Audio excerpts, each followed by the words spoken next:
should I play the Roman fool and die on my own sword?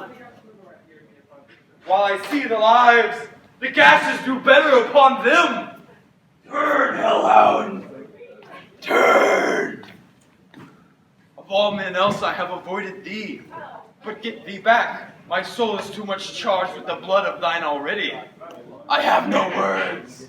My voice is in my sword. Thou bloodier villain than terms give thee out.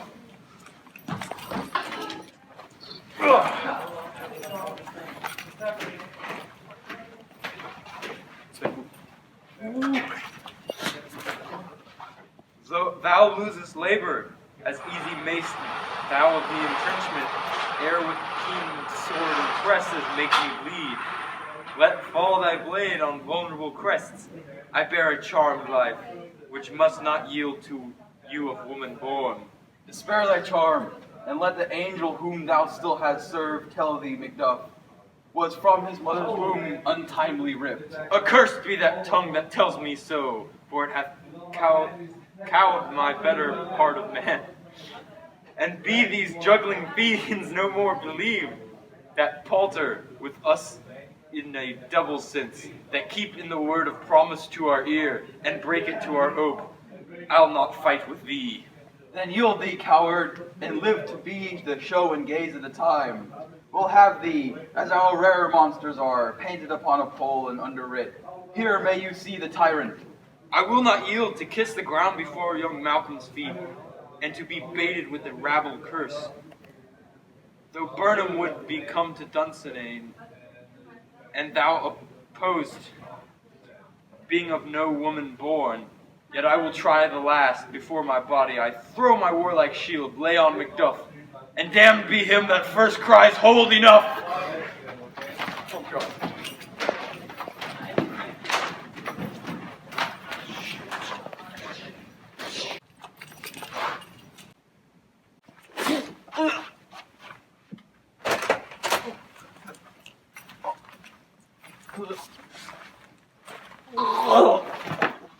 I would the friends we miss were safe arrived.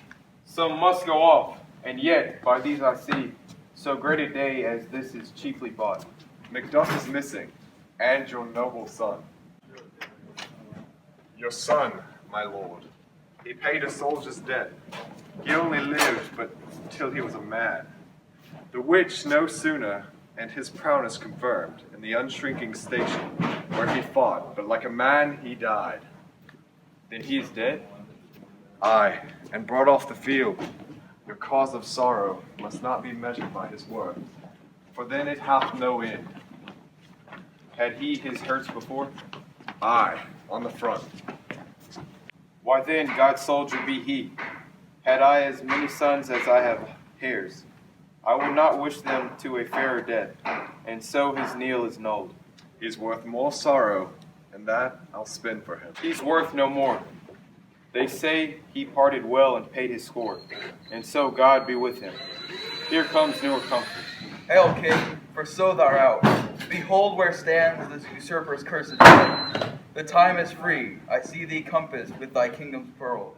Thy speak my solution in their minds. Whose voices I desire aloud with mine. Hail, King of Scotland. Hail, King of Scotland! We shall not spend a large expense of time before we reckon with your several loves, and make us even with you. My thanes and kinsmen, henceforth be earls, the first that ever Scotland in such an honor named. What's more to do, which would be planning to do at the time, as calling home our exiled friends abroad, that fled the snares of watchful tyranny, producing forth the cruel ministers of this dead butcher and his fiend-like queen, who, as 'tis thought, by self and violent hands, took off her life. This, and what needful else they call upon us, by the grace of God, we will perform in measure, time, and place. So thanks to all at once, and to each one whom we invite to see us, crowned at Sceaux,